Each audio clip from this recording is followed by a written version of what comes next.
Olá, bem-vindos a mais uma análise aqui no The Deep Dive.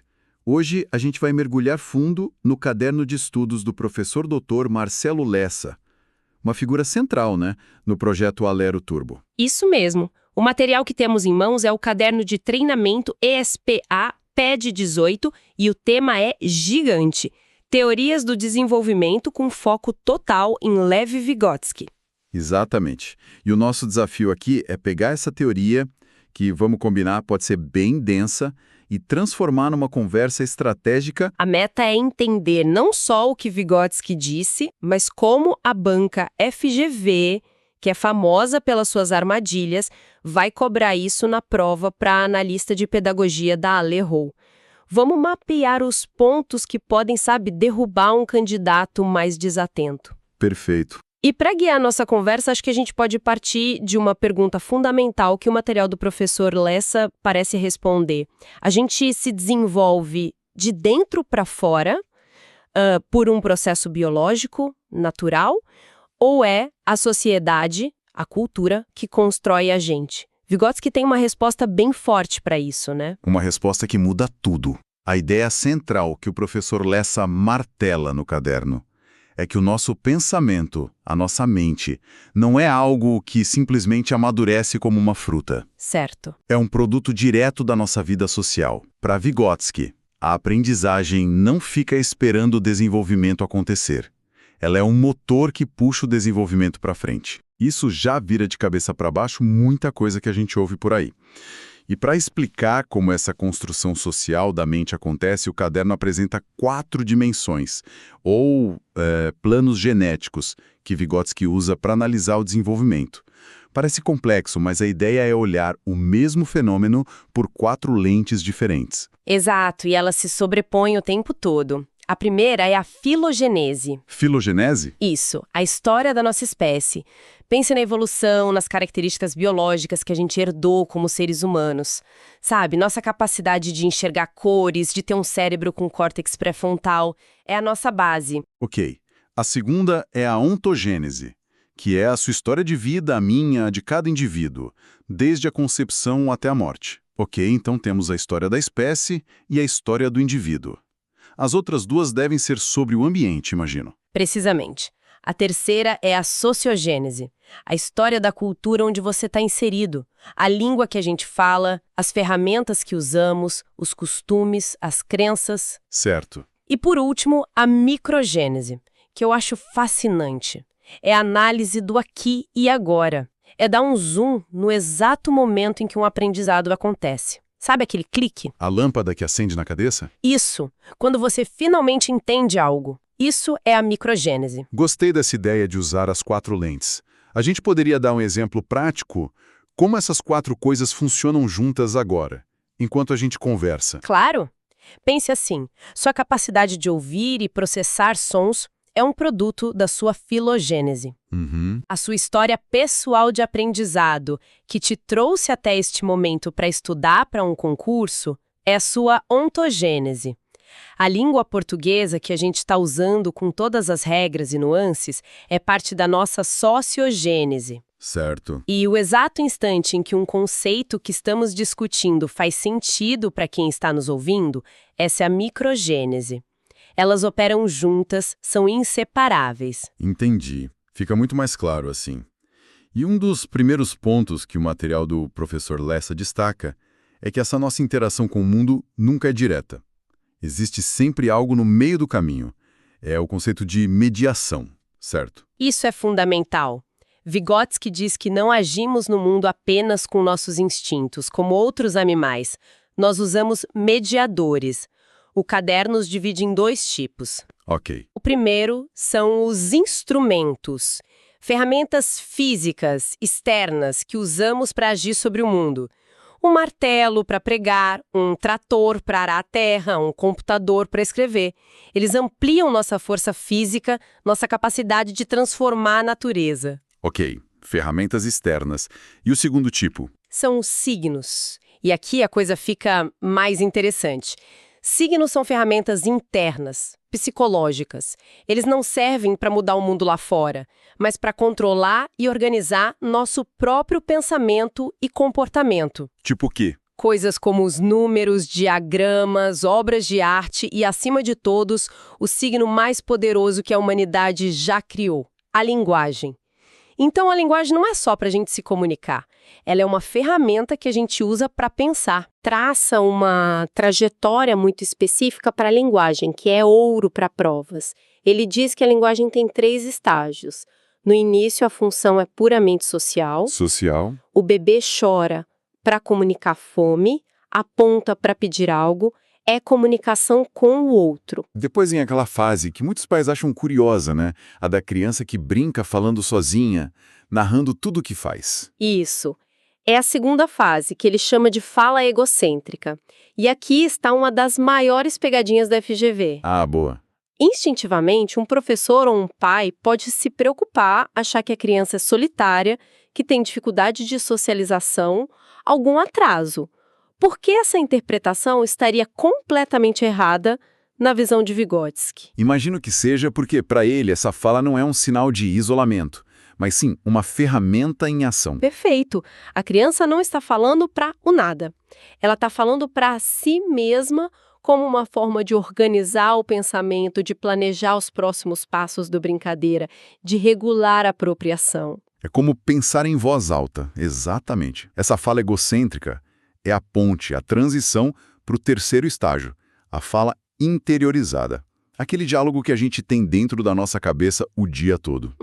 Para Vygotsky, nada mais é do que essa fala social que foi internalizada. Nós aprendemos a conversar com os outros para depois aprendermos a conversar com nós mesmos. Isso é muito poderoso.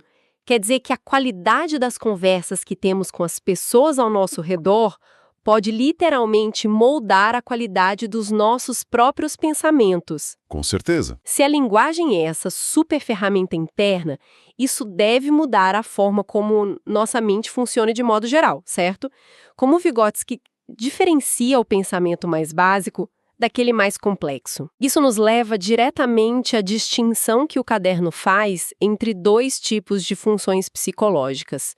Primeiro, temos as elementares. Elementares. Elas são nossa herança biológica, inatas, e a gente compartilha com outros animais.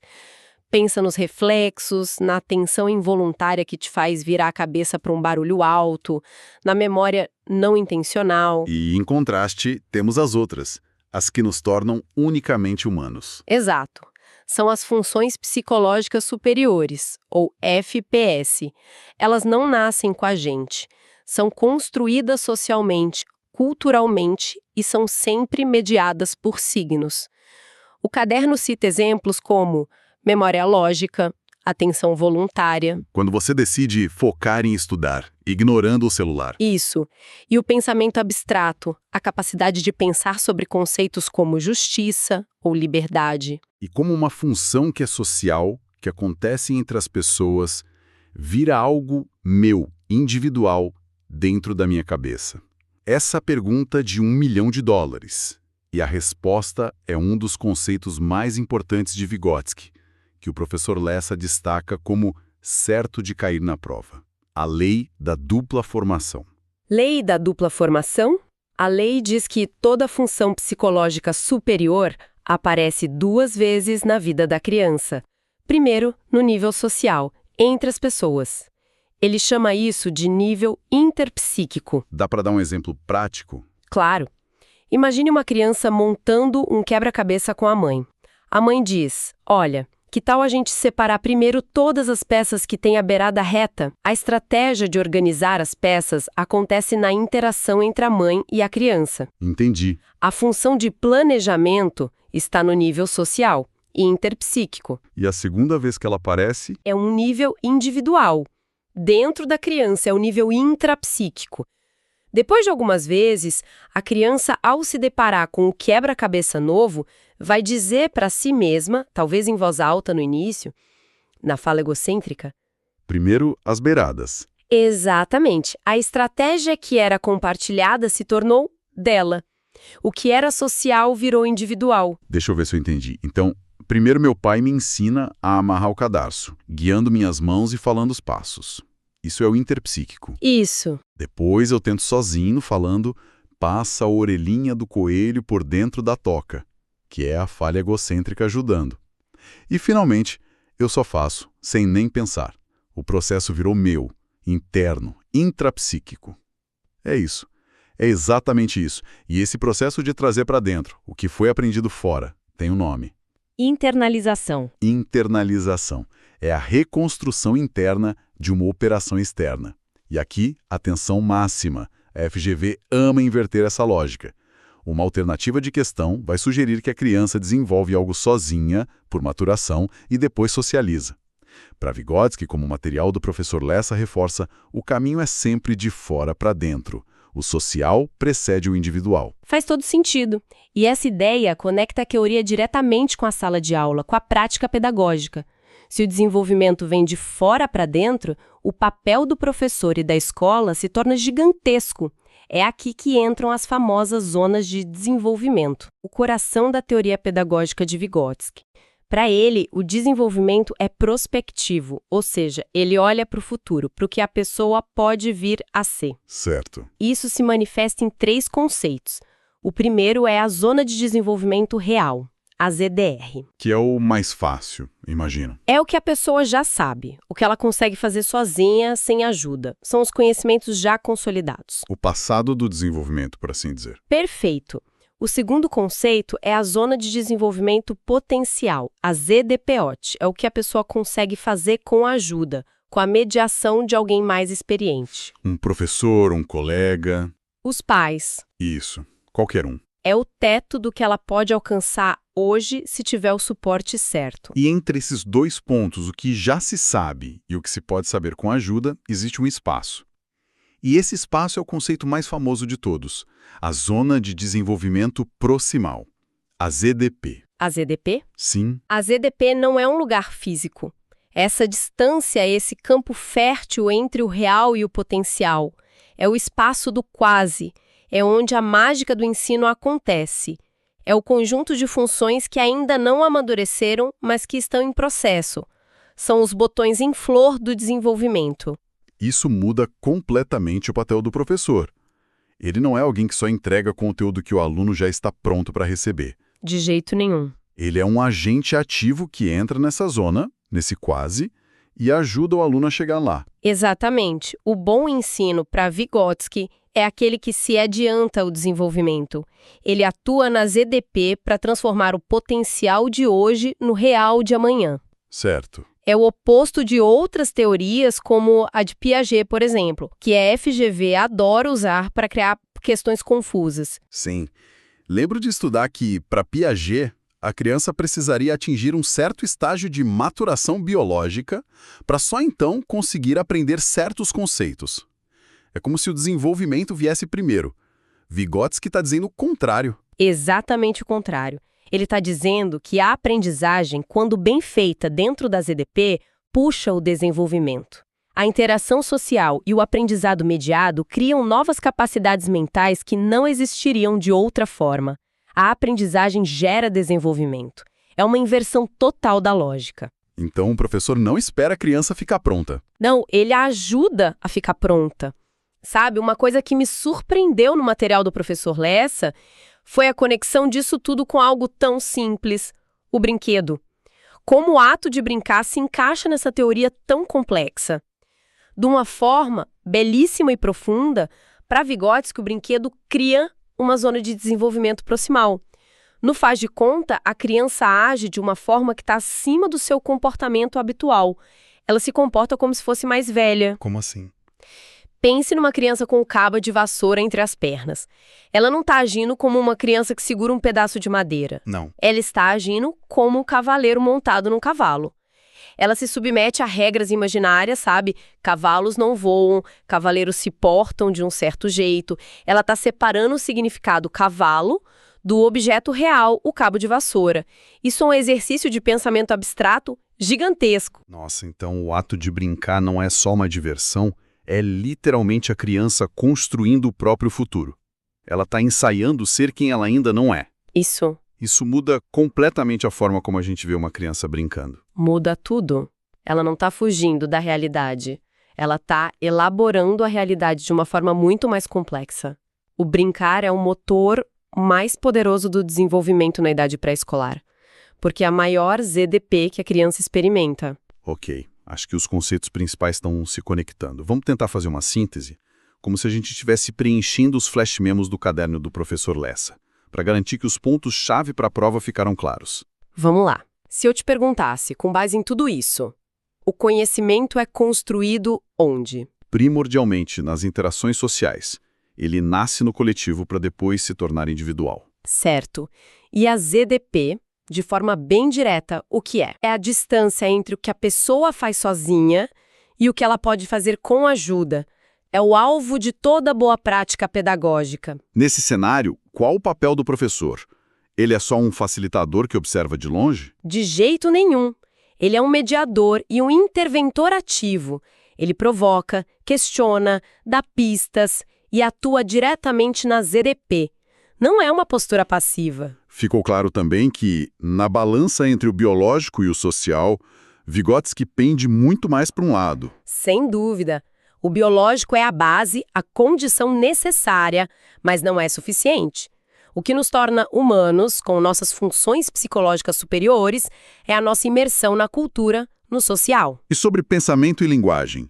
Eles são a mesma coisa desde o início? Não.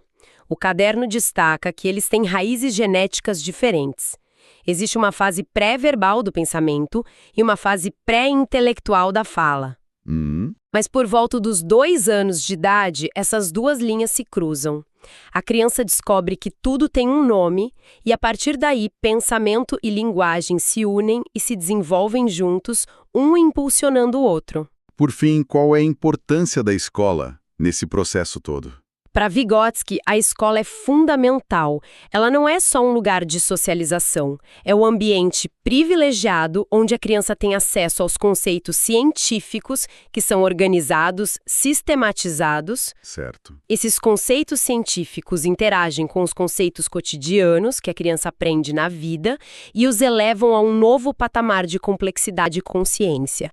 A escola organiza o pensamento. Então, se a gente pudesse resumir a mensagem do material do professor Lessa em 3 pilares para levar para a prova, quais seriam, acho que a síntese estratégica seria: primeiro, mediação. Entender que nossa relação com o mundo e com nós mesmos é sempre mediada por ferramentas e principalmente pela linguagem. Ok. O segundo pilar, imagino, é a internalização. Isso, que é o processo de transformar o social em individual. O interpsíquico em intrapsíquico, sempre de fora para dentro. E o terceiro pilar, claro, é a ZDP. A zona de desenvolvimento proximal. Ela é o mapa do tesouro para o professor. Como o próprio caderno diz, e é uma frase ótima para memorizar: não ensine o que o aluno já sabe sozinho, ensine o que ele só faz com você. O próprio material do professor Lessa termina com uma citação de Provérbios que se encaixa perfeitamente aqui. Ferro com ferro se afia e o homem afia o rosto do seu amigo. Exato. Na visão socio-interacionista, é exatamente isso. A gente não cresce no vácuo. É no atrito, na colaboração, na interação que nos tornamos quem somos. Exato. E isso nos deixa com uma reflexão final que talvez não caia diretamente na prova, mas que nos ajuda a entender a profundidade de Vygotsky. Se o aprendizado é, em sua essência, social e colaborativo, se a gente se desenvolve na interação com o outro, como podemos continuar a justificar práticas de avaliação na escola que são quase que exclusivamente focadas no desempenho individual, isolado e muitas vezes competitivo? É uma pergunta poderosa e que certamente fica para reflexão. Mostra como essas teorias não são apenas matéria de concurso, mas ferramentas para repensar o mundo. Sem dúvida. É sobre entender a própria natureza de como nos tornamos humanos. Agradecemos por nos acompanhar nesta análise do caderno do projeto Alero Turbo. Este material riquíssimo foi elaborado pelo professor Dr. Marcelo Lessa. Inscreva-se no canal para mais conteúdos estratégicos como este.